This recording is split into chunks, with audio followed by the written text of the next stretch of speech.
I get to go to Cannes, I get to go to all of these great film festivals, and I didn't want to show up on a red carpet wearing stretch pants or a polyester suit, right? Like I want to look like everybody else, and I wanted to look powerful, and more importantly than even how I looked, how I wanted to feel.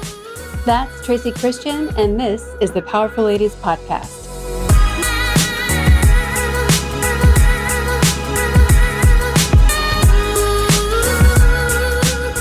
Hey guys, I'm Kara Duffy, a business coach and entrepreneur on a mission to help you live your most extraordinary life by showing you anything is possible. People who have mastered freedom, ease, and success, who are living their best and most ridiculous lives and are making an impact, are often people you've never heard of until now. There are times when you see a woman and you know instantly she's a powerful lady. The clues are in her confidence, her body language, and often what she's wearing. For many plus-size women, finding the clothes to show up looking as powerful as they felt has been a challenge. That's what's inspired Tracy Christian, a mega successful talent agent, to create her own fashion house, Sante Grace. In this episode, we discuss how everyone deserves to look great, the power of being your own advocate, how anything you want in life is just a game waiting for you to play, and that the life you want is waiting for you to come and get it.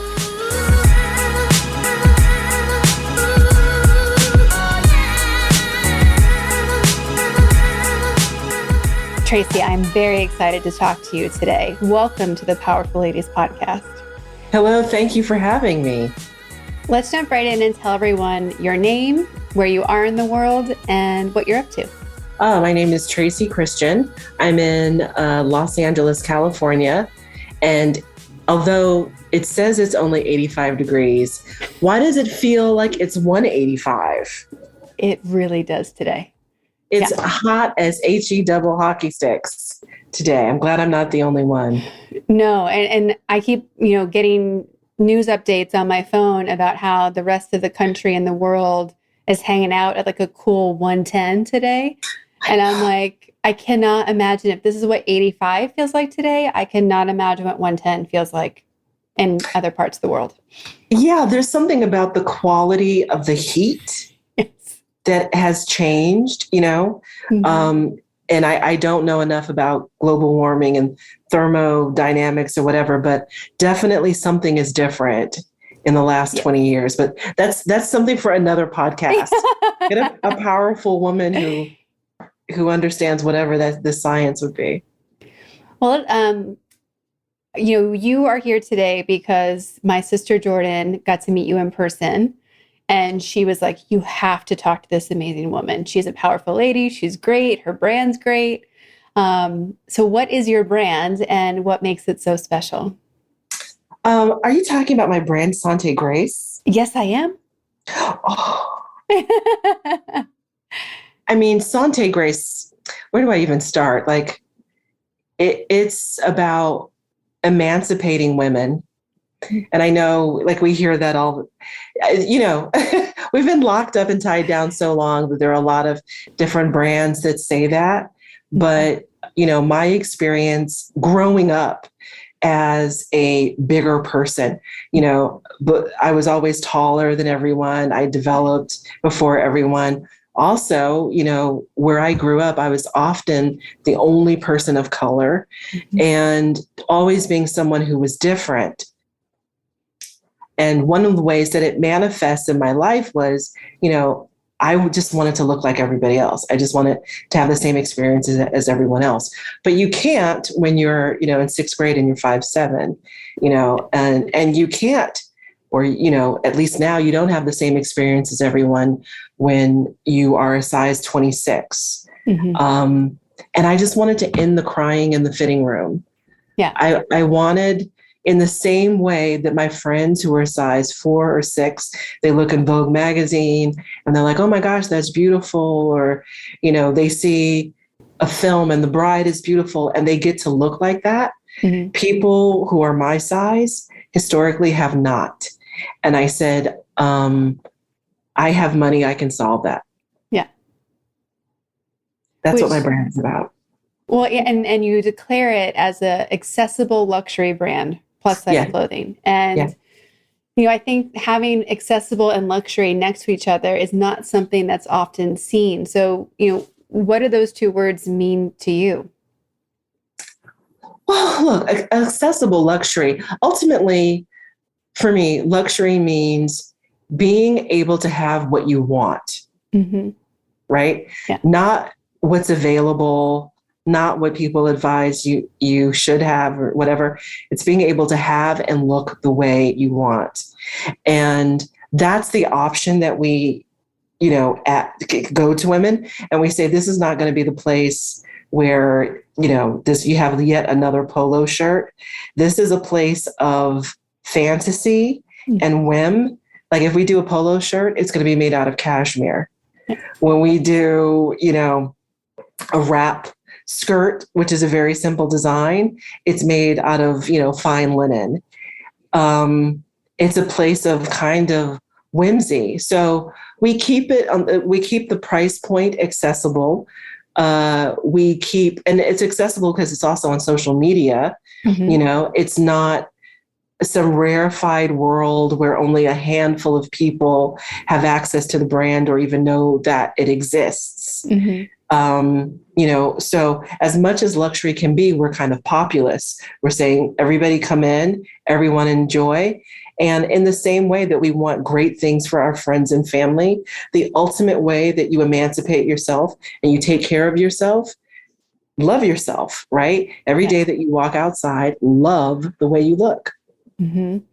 And that's something that all people of all walks of life struggle with at such, both shallow and deep levels. And I think it's one of those sneaky things where like, okay, I've broken through that. And then a life event happens and you're like, damn it, I have not conquered that at all. Yeah. It sneaks up on you. It does. It does. Like, in addition to looking great, what are you doing to remember how amazing you are? Oh my gosh, that's a fantastic question. And really, and it really shows your humanity, if nothing else. So thank you for that. It's a deep question. So really, like during the pandemic, these were like the most tumultuous 2 years, right? So we had, a number of people of color that didn't survive their interactions with police. Mm-hmm. We had, January 6th, we had the Trump, wherever you land on the side, the Trump presidency. Mm-hmm. We had, there was so much going on. And then people were not just getting sick, people were dying in this pandemic. And I think all of us, unfortunately, have been touched by it. We have a friend, or, it was a crazy time. But here's what I took out of it. I said, this is if I survive this, or my number one job was to survive the pandemic. But when you survive, you don't want to come out of it the same person you went into it. Yeah. And I took out, like, I know this is going to sound so 70s, so est, right? That I'm okay. Mm-hmm. So the way I led my life before the pandemic was always trying to do not just a good job, but a great job, and never being satisfied with my efforts, right? If I was the kid that if I got an A, why didn't I push myself to get an A+? And if I got an A+, what can I get beyond that? Why did I even, that there had to be, so it was, I could never gratify myself. Never mind what other people thought of me. I was never happy with myself. And today, and it's like I'm in AA because I practice this, not just day by day. I literally practice it minute by minute, that I have to continually tell myself that, Tracy, look at your track record. You show up, you always do your best, you do the research, and what you do is good. It is good enough. Stop beating up yourself. You don't become any better, any more proficient, by beating up yourself. In fact, you diminish yourself. So that's a practice that I have every minute of every day. I have those negative tapes running through my head like a lot of us do. And it's a fight, not to have them. I don't even know how to shut them off, but like not to have them be the focus of my day. Yeah. Yeah. And there's a lot of effort that goes into telling that voice to shut up. And in my Thrive membership, which is all female entrepreneurs, like group coaching, we were talking about this one day, and one of the women says, "Oh, well, I call that voice Fran." And I'll say, "Fuck you, Fran." And then I got married, and that's my mother-in-law's name. So I had to rename Fran. But secretly, I'm always calling her Fran. Yeah. It's like, that is amazing. But it's so true that we have to say, "Fuck you, Fran," some days, because we know it. Like, even the voices that say the worst things to us, they are coming from a place of wanting to protect us, of survival. And they're just stuck on the dark side of fear. And it's like, no, it's okay. I don't need voices from that side today. Thank you. Show up when I'm in the woods and there's a bear coming, but today, no, I'm good. But I realized I made a change because I watch a show called, there's just two shows I love. One's called Naked and Afraid, and the other one is Alone, right? Where they just drop someone. Both petrifying. Uh-huh. Right. So there's one show where, this guy who's dropped in an inhospitable environment, and there's grizzly bears everywhere.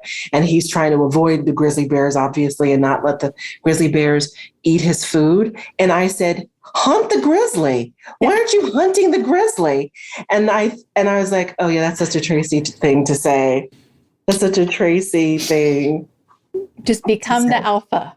Right. Like, oh, just take out this 600-pound apex predator with what? Yeah. With wit and knowledge and sheer determination. I would be the person who hunted the grizzly, killed the grizzly, and been like, it's not good enough. This is enough meat for me, but not the crew. You failed again, Christian. Oh my goodness. We are such our worst enemies sometimes. It's amazing. And where do we get that from? Why is it so universal, right? Why do you find so many successful people? Like, I used to believe that it kept me sharp, but it didn't. It really was diminishing me and making it harder for me to be excellent. Where do we get that, and why do we keep it? This is something that I have asked myself a lot, because I'll go through phases where I'm in that competitive space and I'm really energized and making things happen. And like, I feel empowered by it. And then I'll go through another phase where I should be doing more rest and relaxation. And that voice is like, you're being lazy. You're being lazy. And I'm like, shut up. And so I think for me, it's a work in finding when to lean into it and when not to, because, there are just, sometimes I feel like I have a hard time connecting with people who aren't seeking more and who are satisfied. Also because of, my story of what satisfied means. And I'm like, is that like, really, that's what you're going to choose? Like, as good enough? Like, whether you deserve more or you're capable of more. Like, as a coach, I have to really separate my own personal feelings about what is enough for other people, because I'm always like, yeah, but it's this close. Like, or you could just do this and then you'd have this. And they're like, yeah, but I don't want that. And I'm like, well, that's no fun. I'm going to go find someone else to play. Right. Well, tell me how you define like success. Yeah. Because I think you're a lot like the people I hang out with. Well, I do think it's a very personal thing. And for me personally, success is always about how am I finding enough optimization in the spaces that I care about. Like, when I coach people, I have this 8 spheres of success that we use as a measuring tool. And so half of it has ones that come from other books and leaders in this space about like common ones, like career and business, relationships, love, money and finances, health and wellness. Like, those are the common 4. But I know for myself and a lot of people I work with, we also need a self-expression bucket. We need a learning bucket. Are we being curious? Do we have playtime? Because I know that all the common 4, I'm pretty good at having a to-do list for. The other 4 are what really fill me up, and I tend to sacrifice for the other side. So really trying to balance those values and like, what does thriving for me look like? But I'm constantly writing that down so I know, because I do think there's power in using a very alpha kind of male process to make sure achievement happens. Well, once it's written down, how do I go back into a more relaxed feminine space? But I think that there's just sometimes you can see from the outside people who say they're happy, but you're like, you're saying you're happy, and people who act happy tend to act different than you are. Maybe that's something we can talk about. So that's usually where I'm looking to push people instead of, making $1 million instead of $250,000 a year. Like, that's less of an indicator for me, even though I also know the difference between those two is actually very small from an effort perspective, if you want it. Sure. But that's it's like selling houses. Same effort to sell a $100,000 house as a $1 million house. Yes. Yeah. So that's usually what I'm looking at. Does any of that make sense to you? All of that makes sense. Yeah. So, where did Sante Grace come from? Were you working in fashion and apparel before you started this? Was it brand new to you? What's the origin? Mm-hmm. No, so it starts with my grandmother. I don't know if I told you guys this story. So my grandmother, is from Chattanooga, Tennessee, and got married prohibitively young, as they used to do in those days. And, like at 25 years old, found herself like with 5 kids and in a bad marriage and what have you. And she just didn't know how to extricate herself, so she was praying about it, and she had a confrontation with her husband, and she told him, she pointed to one of the kids and said, "You see him? As soon as he's potty trained, I'm leaving you." And her husband laughed in her face and said, "You don't have an education. You're nobody, where are you going?" And to a degree, he was right. There weren't the same level of social services, and, society was like, yeah, if your husband cheats on you and still comes home, you're lucky, and you're this uneducated Black woman in the deep South. Sit down, shut up, take care of your kids. And she didn't know what to do. So she was at church, and there was she calls her Stout. There was maybe it was the pastor's wife or a woman in the church who was complimenting my grandmother on her dress. And my grandmother was really tiny, like 5'1". And she said, "Oh, Grace, you wear these great clothes. I wish I could dress just like you." And my grandmother said, "Well, you can dress like me. I made this dress. I didn't buy it. I'll just make you one. I have some extra fabric." And so she made the dress and brought it to the church, and the woman paid her for it and said, "I love the dress." And, and then when the woman wore the dress to church, more women asked about, "Where'd you get this dress?" "Oh, I got it from Grace." And so she started this kind of sewing business and didn't realize it kind of hit her one day like, "Oh, I'm making money." Yeah. And she saved the money, literally putting it under her mattress. And one day her husband came home, and there were divorce papers sitting on the, banquette. And she'd packed up the kids and found a house in New Jersey and said, "Bye-bye." Wow. And so she raised me with this notion of, being independent and always, having your own resources, right? And my grandmother was the person who taught me to sew, and she would make herself a dress, and then we would make one in my size. So we were twinsies, and then we make one for my Barbie doll or, my little doll. So that was my first foray. I mean, that was hardly fashion, but, that was like entry-level sewing. And then I think just like a lot of women, I like clothes. I like fashion. I liked the gossip about different designers, but I never worked in the fashion industry beyond working in the mall or working at a Mm-hmm. clothing store. And then I worked for a converter, like a textile mill. So I learned a lot about the composition of textiles and dyeing and things like that. And then I always wanted a clothing line. I thought, I couldn't find the clothes that I wanted for my career. Mm-hmm. I'm a talent agent and I have a great life, like the rest of the world is watching the Oscars and I'm there. Yeah. I get to go to Cannes, I get to go to all of these great film festivals. And I didn't want to show up on a red carpet wearing stretch pants or a polyester suit, right? Like I want to look like everybody else. And Mm-hmm. I wanted to look powerful. And more importantly than even how I looked, how I wanted to feel. Yeah. And it's also a weird dichotomy where you're like negotiating a multi-million-dollar deal for someone and you can't find clothes that fit, like just clothes Mm-hmm. that fit. You can't find a suit. Yeah. Like I'm forever showing up in leggings and a nice sweater, with a $10,000 handbag. I wanted to look the way I wanted to look. The way you felt. The way I felt about myself. Absolutely. Yeah. So I started designing my own clothes. I found a seamstress and started designing my own clothes, and I got a lot of compliments. And I thought, I should start a clothing line. But that was like, 25 years ago. And there wasn't the technology where you could kind of do this kind of thing on the fly. And then when the pandemic hit, literally like at 3:00 in the morning, there was a voice that just said, start your clothing line. I love when that happens.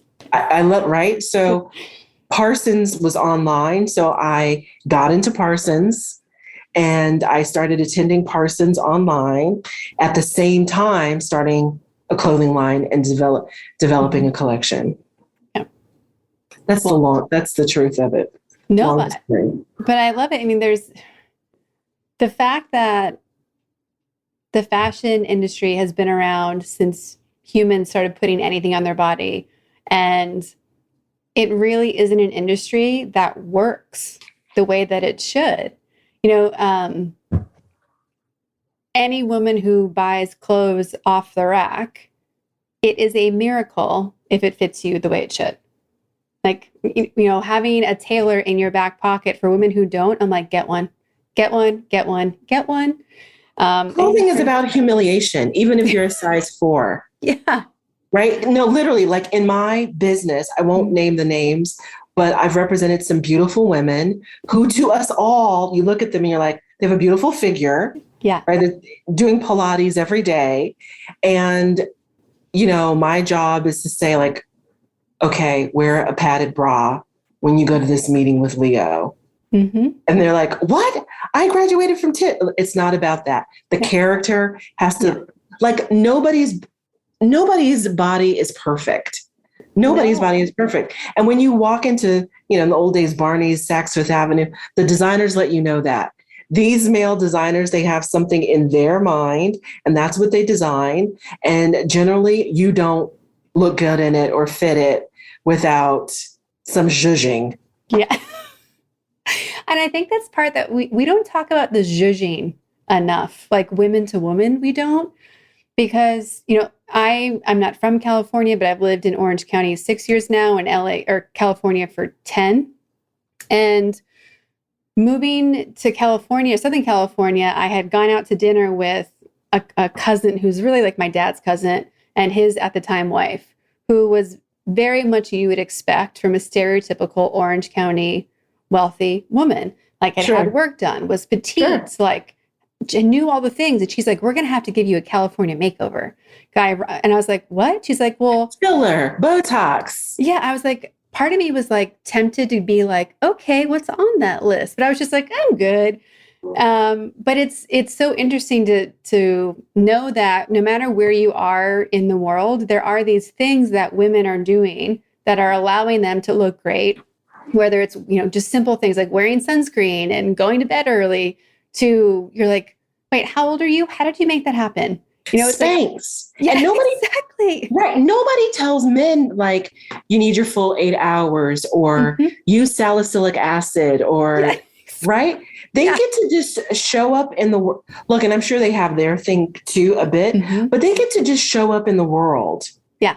I love going to the beach in Europe because there are these like gorillas on the beach. Like you can't even see the banana hammock they're wearing because their stomach is covering their genitalia. And this is hair and it's great, like and they are fine. They're fine. They're like, I belong, I fit in. Thank you. Right. And they're swimming and they're living life and all of this. Yeah. And then there's some woman who's like a size 8 who's wondering if she is allowed to wear a bikini. Yeah. Are you insane? Like, yeah, I don't know. Like, those are the things that we have to change. We do. And I think it's also, it's like to remember to share that information, but also not to be afraid to ask. I think also in entrepreneur circles or even in professional circles, it's a no to ask, like, what are you charging or what are you making? And we had a whole workshop for creatives and everyone agreed, we're going to talk about what we're charging, because the more you know, the more you can do something with it, either figure out how to make your services worth that, or is it a money conversation with yourself, or just to know that the woman next to you is making double for no other reason than because she asked. And it's like, there's just these things that shouldn't be taboo to talk about if it's making everyone happier, more successful, more fulfilled. And we don't need to, we don't need to keep it to ourselves, because why? Well, because we're afraid, right? We don't want to make waves. Again, the pandemic has actually been, excellent for me. Like now I feel like I really show up in my life and I'm honest and I ask questions that I never did before and I do my best and I recognize and I'm like, oh, that's great. Yeah. I'm happy with myself. And what could we do if girls started out like at 8 years old? If we could, like as soon as we were hitting puberty or 13 or whatever, if we could feel that way about ourselves, if they didn't look at, a Britney Spears and like, why is it my stomach concave? Yeah. Someone was asking me recently who I admired growing up from a female perspective. And I realized all of my female heroes as a kid were fictional characters. And I didn't even realize it because I'm like, I just didn't think about it at the time. And I was like, oh, Babysitters Club and Nancy Drew and Gem and the Hologram. Like they all happen to be teenagers running businesses. So it's no surprise what I'm doing today. But like, I was like, oh, those weren't real people. They occurred to me at the time as very real. Right. But so it's so interesting when I'm asking, and I'm going to pivot this question back to you, like besides your grandmother or in addition to, who were women that have inspired you or mentored you or helped you along your journey? Oh, interesting. So definitely my grandmother, I'm very fortunate. I have a very loving, nurturing, present family. So all of them, but so my grandmother and in 6th grade, Mrs. Troughton, my teachers in the gifted program. And she was just a person that made you feel seen and smart. And that was a good thing, that it was a good thing to be a girl who maybe talked too much or read too much or had too many opinions. Like, don't pipe down. Yeah. It's okay. So Mrs. Troughton, and I know I'm probably going to miss people because nobody's ever said that in life to me. Another woman,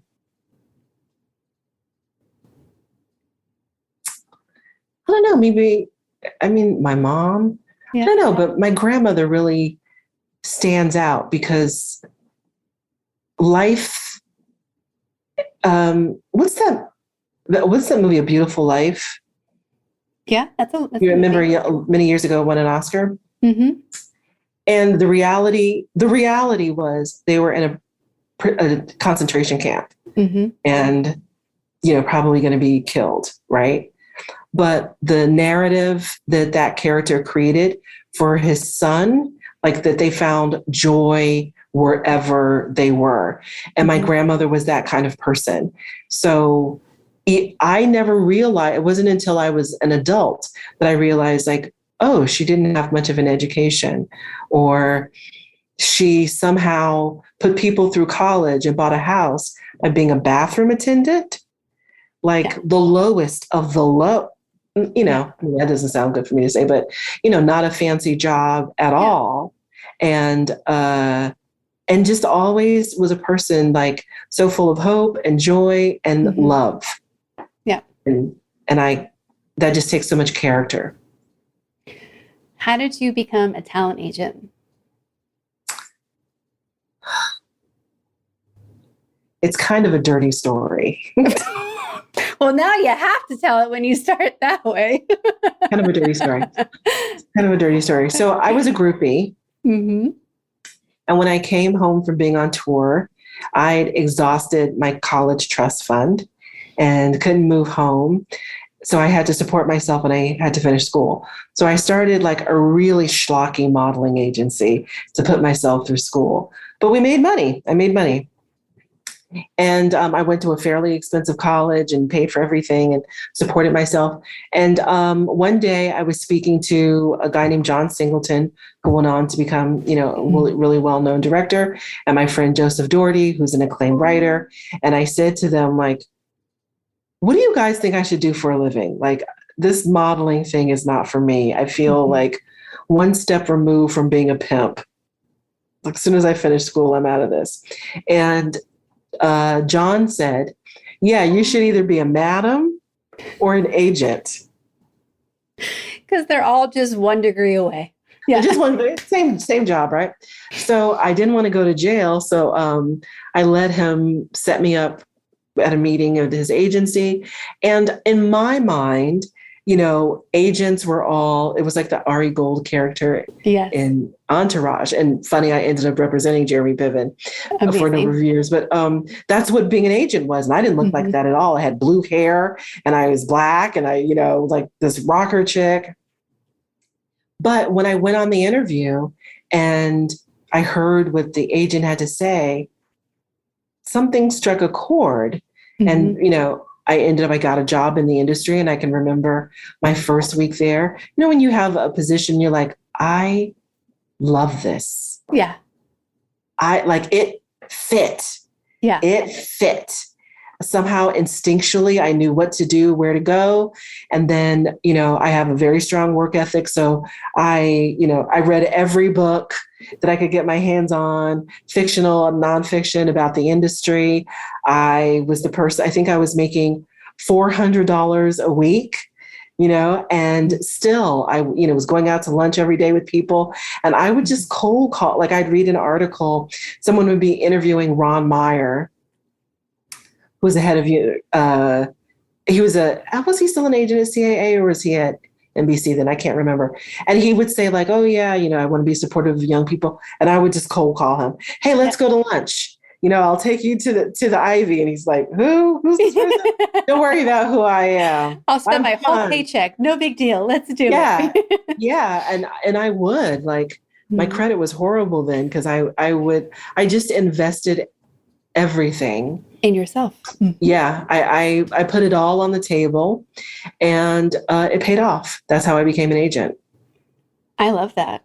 No, it's there's moments in life when and I really appreciate that your story keeps bringing up these moments when you knew, like, it was time to start the clothing business. This was the role for you. Yes, call that person. Is that listening to yourself? Is that something that is that how you were born? Is that what you've worked on? How have you had the courage and maybe sometimes the audacity to be like, I can do it. Let's try it. You ask very good questions. They're very deep. I want it to be very linear, and you are just digging in there. And I'm like, I'm not giving, usually I can speak in sound bites. I feel like I'm all over the place. I don't know how this is going to be edited. You're doing amazing. Yeah. Look, thankfully, because I had a family that loved and nurtured me, I trusted my gut. Yeah. I trusted my gut. And even when I was afraid, like my first real estate transaction was a house. I bought an apartment building. And other than reading a bunch of books about real estate, I didn't know what I was doing. But I thought to myself, other people have done it. Yeah. If I mess up, let's say I lose the house, I lose the building. Other people have done it. It's okay. Yeah. Right. I'm not Henry Kissinger negotiating whether or not, we go to war with Russia. It's okay. Nobody will die here. So yeah, I would say, oh, there's something that I want to do, and I would reverse engineer how to do it. And I knew I may not have even done it the smartest way or the most whatever, but I'll figure it out as I get there. Yeah. And I trusted that I could figure it out. I mean, to be a groupie, that's what you have to do, right? You're like, I want to go on tour with Guns N' Roses, but I don't know anybody in Guns N' Roses. Do you know anybody that manages Guns N' Roses? Nope. I know anybody at the label? Nope. But you set a goal and then you kind of just reverse engineer and you wake up like, maybe I'm not on tour with Guns N' Roses, but I'm on the road with Rolling Stones. Not bad. Yep. Oops. Worked out great. Oops, I'm hanging out with Mick Jagger. Okay. Yeah. Well, you mentioned earlier about your gifted teacher, and I had the honor / pleasure of being in the gifted classes in school, and we're born in New Jersey, so I don't know. Were you going to school on the East Coast? I'm from Jersey. Okay, so I was born there. I don't consider I'm from there because I left when I was 3. My family moved, but we were outside of Philadelphia. So sort of similar alignment with some educational things. And it breaks my heart in hindsight that every kid didn't get to go to the gifted classes, because it was one of the first places I was at besides home where they said, try it. And so I really hear a lot of similarities to how you and I problem solve, where it doesn't have to be perfect. We might want it to be, but we'll try it. We're okay with some A/B testing. There's a curiosity in it almost becomes a game of, I want Absolutely. That. How do I get it? The gamification of life. Yes. And I just think there's not enough of that is taught in any other curriculums. Maybe once in a while it shows up in college level or grad level places where you have to try things and test things and be creative in how you get to a solution. But it's not encouraged enough, I don't think. And it breaks my heart that there aren't more people who are asked that question, because I don't really know how I ended up in that class.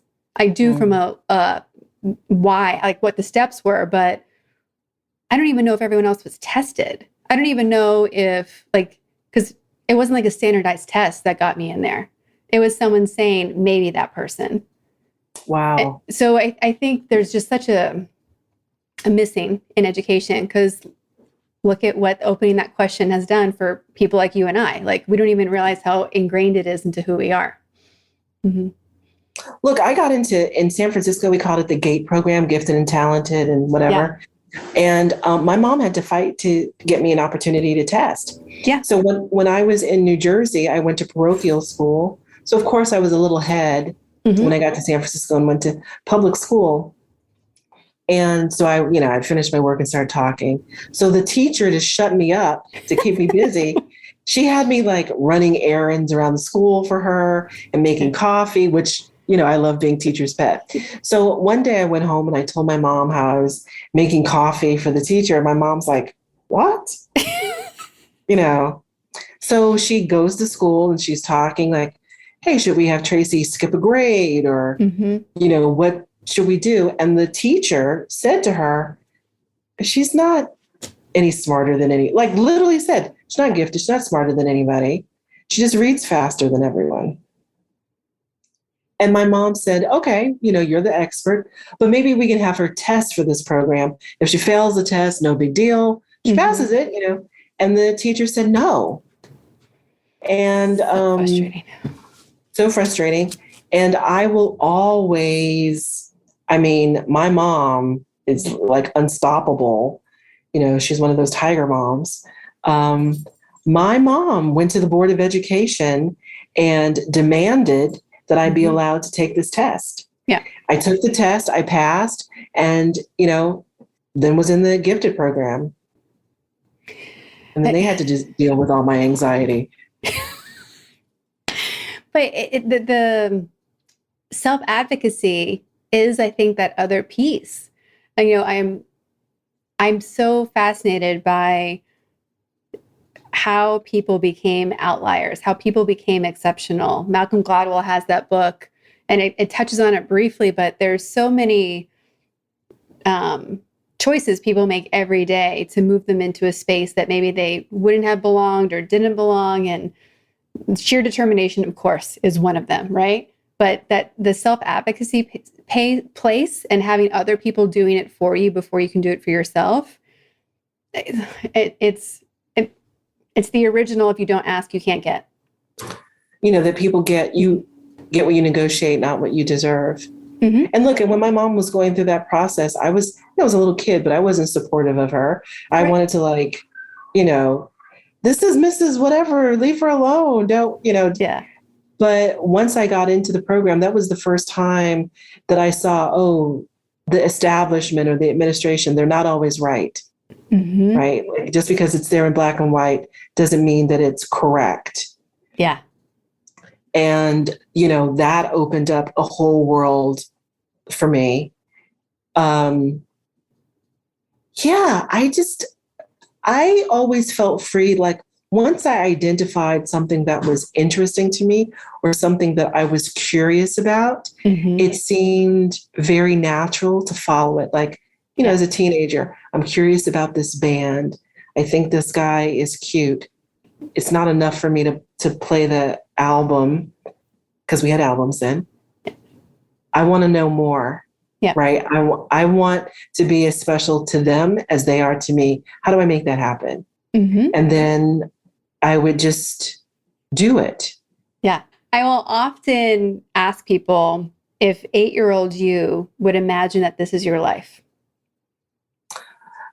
8-year-old me, I was supposed to have a more conventional life. At least 8-year-old me thought, right? Because what did I know about the world? 8-year-old me thought that I would be single, and I am, and that I would not have kids, but I would live in a very, tall apartment building with views of the city, that I would work in international trade and banking, something like that. And that I would be on the board of the Philharmonic or something that's what I thought of myself. As a kid, that I'd be wearing, a power suit and, be a contributor in the city and 80s boss lady. Yep. Yes. 80s boss lady. Right. I'm wearing a Donna Karan wrap dress. Right. Yeah. Notice how fashion was always a part, but that's how I would live. And that's not how I live. Maybe it's not too far because I do work in the arts. Mm-hmm. I do work with money. I don't know. Yeah, but I thought that's who I would be. I would be like Sigourney Weaver in Working Girl.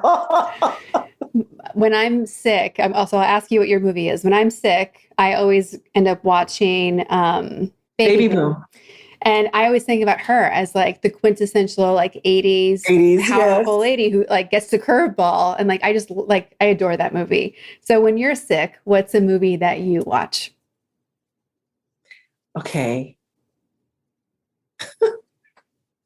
I'm not that girl. I'm not ice cream and watching a movie. Yeah. But here are the films that I watch over and over and over again. All About Eve, The Godfather, Godzilla, Dracula, La Haine, over and over and over and over again. Mm-hmm. Yeah. In the days where people actually painted their own nails, The Godfather's on. Right. Blowing out my hair. La Haine those are the films that are touchstones to me. Mm-hmm. just over and over and over and over and over again. What makes you most proud about your journey so far? That I try to hold space for women. I recognize like one day I won't be here. And when I'm not here anymore, what value did I leave behind? How did I make it easier for the next generation? And I think part of my obligation, particularly in entertainment, is to be visible, to show, other Black people, other women, you can do this and you can operate a business at this level and operate in integrity. Yeah. It doesn't need to be about me pulling the knife out of my back to stab somebody else with it. Like, we don't do that at our agency. Yeah. There's no screaming. There's no, and it's like, that's what we've been trained that business is, that you've got to be ruthless. And I just say, like, you actually don't have to do that. I make a lot of money. I've made great careers and I have not screwed anybody. Yeah. And I don't lie to people. Like, you can be a decent human being and be successful. Maybe it's harder. Mm-hmm. I don't know. But it's what we should strive for. It's easier to be the crook. Don't be the crook, and help somebody else and be honest, and don't be afraid of questions. Someone tried to teach me that, questions diminish you and why don't you? And it's like, no, questions educate you, and questions build coalitions and allow people to trust you. What am I most proud of is I did it my way. There's a lot of people out there. Like, when I grew up, the way that you were supposed to be successful is, you went to a certain type of private school, and then you went to a certain level of college, and you got, you either got a law degree or you went to B school. Mm-hmm. If you didn't become a doctor or whatever. And you didn't really work in the arts unless you had family money. And there were these kind of supposed lanes or scripts that we were supposed to follow. And I think someone can look at my life and say, like, yeah, you can do that way and it might work and that's great. But I totally did it my way. Mm-hmm. And I'm still going to lunch with those people. Yeah. So I get such satisfaction out of proving people wrong. It's definitely on my, list of things to probably work on to be a better human. But usually it's because what I'm doing isn't just to prove them wrong, but because it's like the right thing, or it's the way to do it differently. And I think sometimes just living a life of our own design is just that at a lifetime scale. I'm going to say that. Living the life of my own design at a lifetime scale. Yes. Mm-hmm. That's a better way to sum it up. When you look at what you've achieved with Sante Grace and people who are so appreciative that it exists, what are the conversations you've had or the messages you've received that have really touched your heart about that brand? Girl, why are you trying to make me cry on this thing? You're allowed to. People have cried before on this podcast, so. Oh my God. Literally, you have women saying things like, look, I had an experience. My mom, a few years ago, she had a high school reunion and she ended up not going to her high school reunion. Why? Because at the time she was overweight and she couldn't look the way she wanted to look. Now, for a lot of these people, it's probably the last time they're going to see one another. Mm-hmm. Right? So for her to forego that because she couldn't find a dress, like, clothes mean something. Yeah. Like when they say, it's not about appearances. No. It is about how you show up in the world, especially when you don't have a choice. Yeah. Yep. So when people tell me that, like, they got the promotion, right? Like, that wearing this outfit gave them the courage to get the promotion, or they really wanted to start dating again, but they didn't feel sexy. They felt like, dowdy or whatever. And they found some grown up clothes that allowed them to feel like a woman, to feel desirable, that to feel like a creature that someone else might want to take care of or spend time with. And that they didn't feel like, I also have a lifetime of walking into a store and always looking at what's the largest size, right? That's where I start. What's the largest size? Oh, okay. They don't have anything that fits me. And people having the experience of coming to our website and that things are too big. So women saying, in my life, nothing has ever been too big for me. There's something that you might find really weird, is we use silk a lot. And if I had $1 for every woman who said that she's never worn silk, because they don't make silk. They don't use silk in plus size. We might get a really nice poly, but no silk. And, women being like, look, I'm 37 years old and it may not seem like a big deal, but it was great that like I had on a beautiful silk dress. It meant everything. But, what actually is even as interesting to me is the people of negative comments about Sante Grace. See, you've got that prove people wrong thing too. I definitely do. The people who are like, how dare you? This is too expensive. How dare you? You're encouraging these women to stay obese. And I just say like, we can agree to disagree on the fat acceptance or whatever. What does she wear today? If she's a size 24 and you're advocate, like she's got to lose weight. Okay, whatever. What does she wear on Monday? Right? What does she wear on Tuesday? She's not losing 65 pounds in a week. Her job interview is tomorrow. How do we fix that problem? Does she just lie in bed until she gets smaller? Like,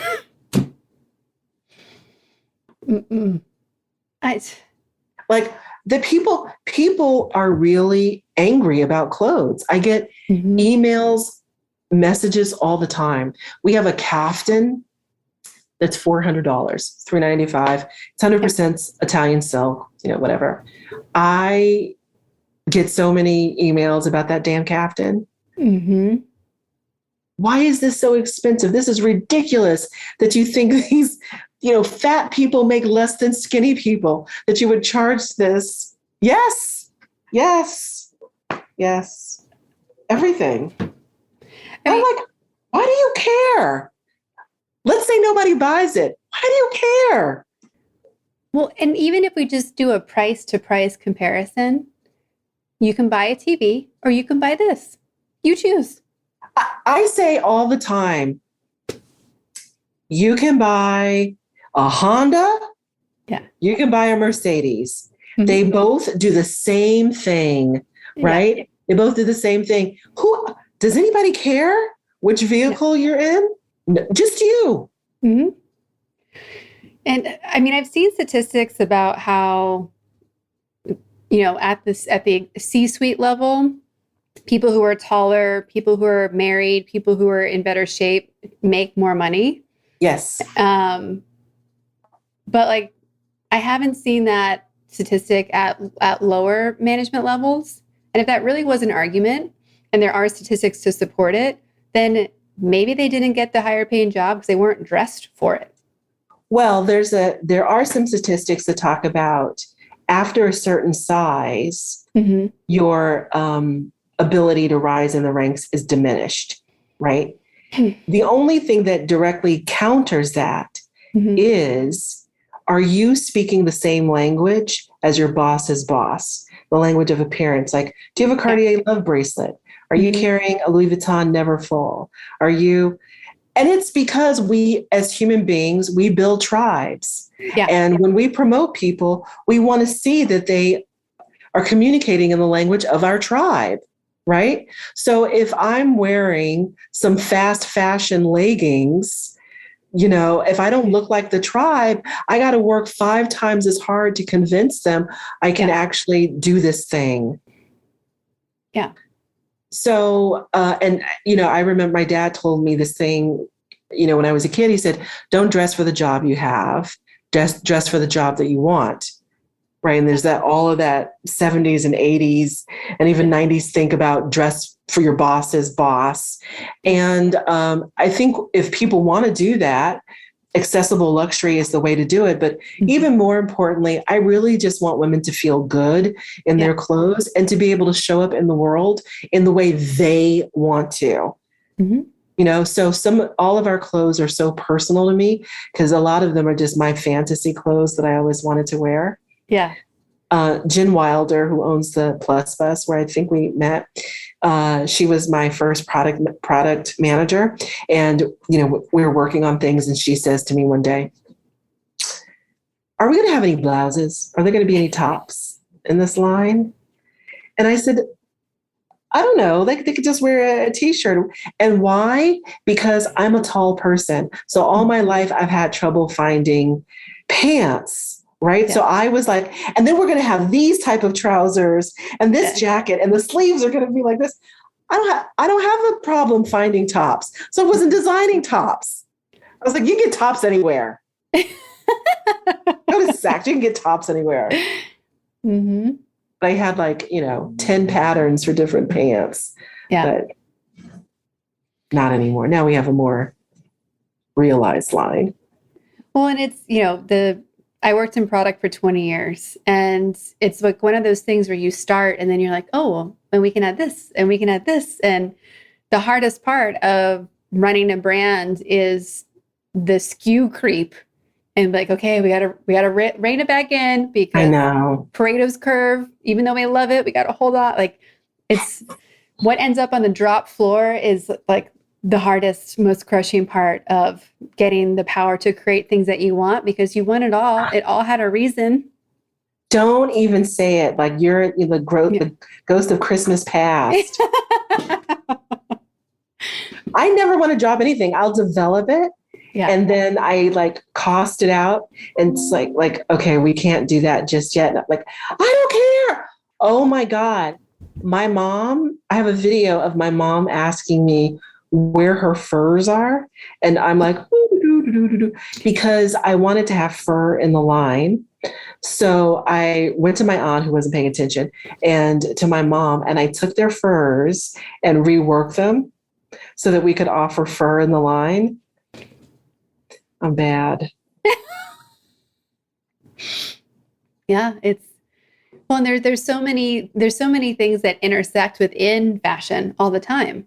So it really is a thing. Once you start, you can't stop. Like there's accessories, there's shoes.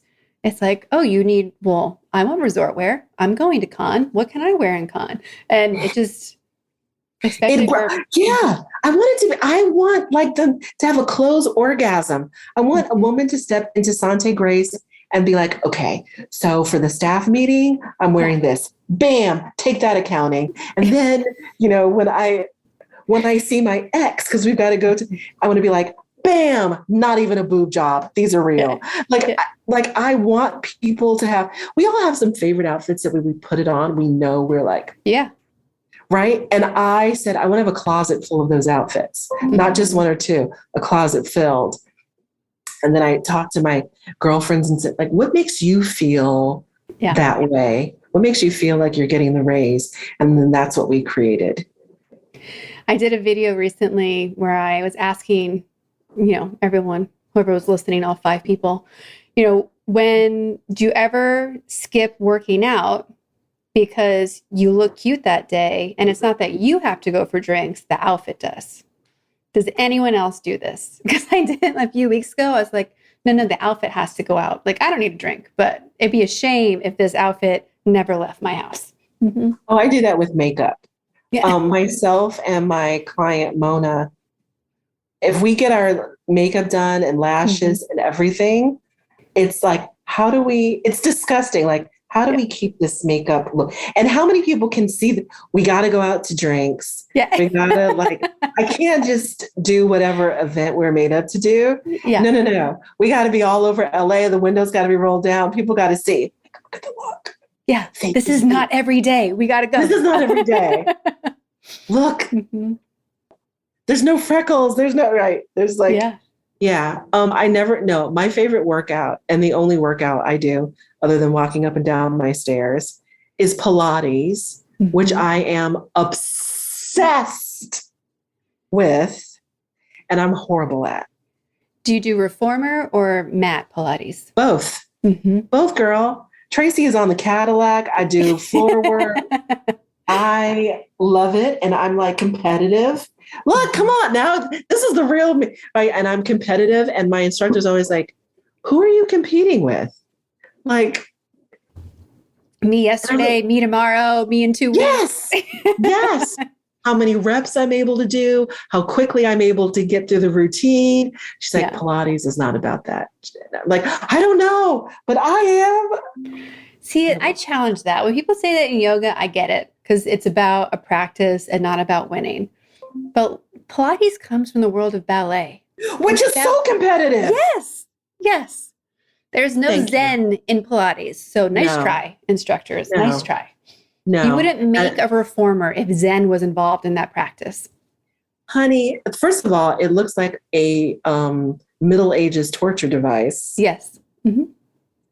I'm not sure that it isn't. I know. When you hear the words powerful and ladies, what do they mean to you individually, and do they change when they're put together? Oh, interesting. Yeah, they definitely change when they're put together. When, look, I think I have that kind of male thing, like powerful is big, strong, whatever. And then when I hear powerful ladies, immediately I think of breastfeeding. I think of, I don't have any kids, but I look at how busy and full my life is. And I think, how on earth do these women, particularly like whether they're single women, married or whatever, navigate having a partner, having a child?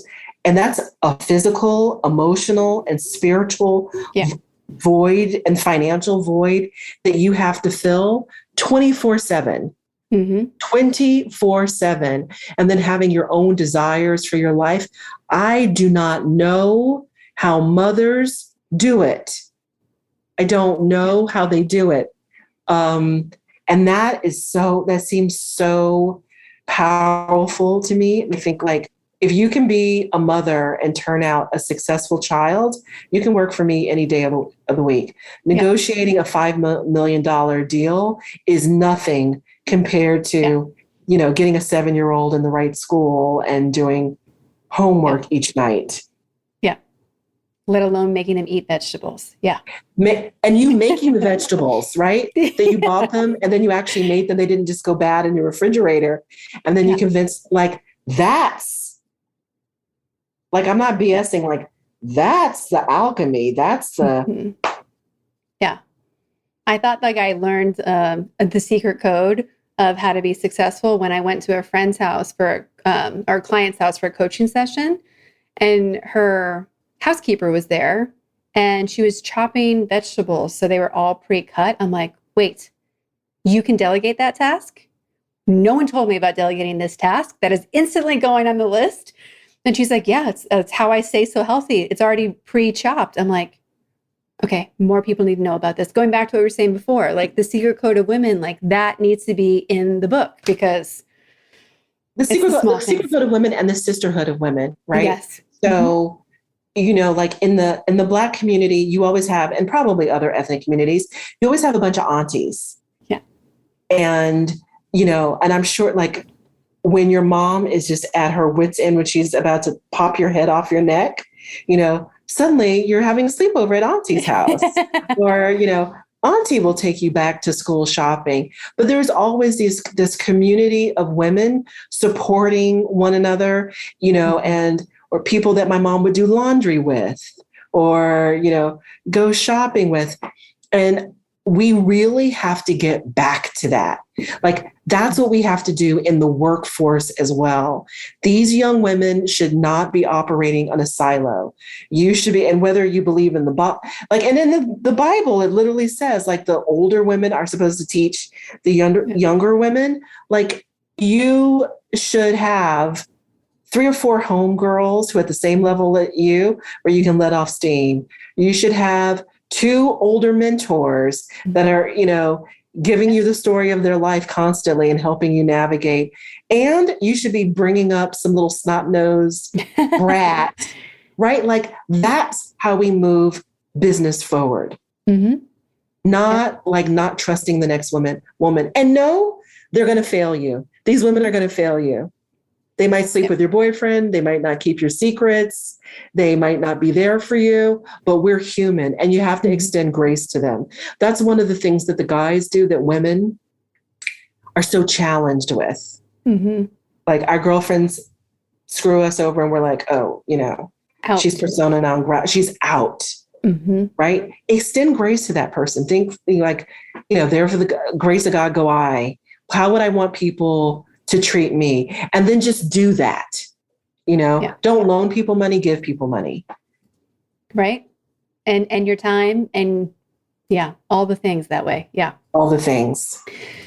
We asked everyone on the podcast where they put themselves in the powerful lady scale. If 0 is average everyday human and 10 is the most powerful lady you can imagine, where would you score yourself today and on average? I would say I am an 8, aggressively working to be an 11. Love it. I have huge fucking supernatural goals. Like Sante Grace, like I wanted, like just huge, my agency, powerful, a place that people depend on and, known as a haven for artists. Yeah. And that excites me. Doing that hard work, that sweaty grind. I love it.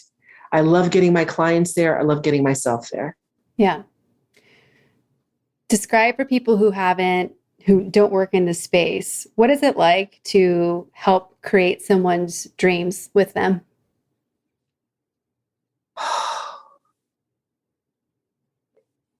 It's a gift from the universe. Mm-hmm. Achieving my own dreams feels good. Helping someone else achieve theirs, it's the reason that we're all here. Yeah. Period. When you do that, the universe bows to you. Like that's truly how you get ahead. Like I said, one day we're not going to be here. What is the legacy that you leave behind for your community, for your family? That's the question that we have to ask. That's what the work is about. And actually, that's where the fun is too. Yeah. Yeah. For everyone who is now in love with you and wants to support your brand and you and be a part of it, where can they find you, follow you, and support you? So if they're interested in following me as a talent agent on IG, they can follow us at TCAMGMT. And if they're interested in seeing my clothes, which you'll love because the clothes are fly, you can follow us on IG at Sante Grace, which is SanteGrace. Love it. We've also been asking everyone this year, what do you need? Because this group is powerful and connected and likes to make things happen for each other. So what do you need? What are you wishing for? I love you. This podcast. Oh my God. Nobody ever asked me what I need. I don't know. I don't think anybody has ever asked me what I needed. It's a powerful question that they don't usually ask boss ladies. Mm-hmm. You know what? What I need is a tribe. Okay. What I need is a tribe. Like I'm there for people. I need a tribe of people who will be there for me. Yeah. That's a great need. All right. Good thing you're on this Powerful Ladies podcast. There's a few other powerful ladies that might want that too. Great. It has been such a pleasure to talk to you. Thank you for the space that you're creating for women to feel great and look great and to exemplify who they are on the outside so it shines out to everybody else. Thank you for helping make other people's dreams come true and chasing your own along the way. And just thank you for your time today. This has been such a fun conversation. I really appreciate it. And thank you. This was completely different than I imagined. And you guys are doing such powerful work. I hope everyone not just watches the podcast, but really studies it because you're doing great work here. Thank you.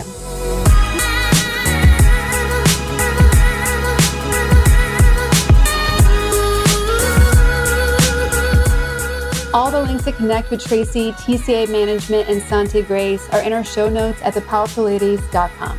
Please subscribe to this podcast wherever you're listening and leave us a rating and review. They're critical for our podcast visibility and getting us in front of more people like you who would love to hear this episode.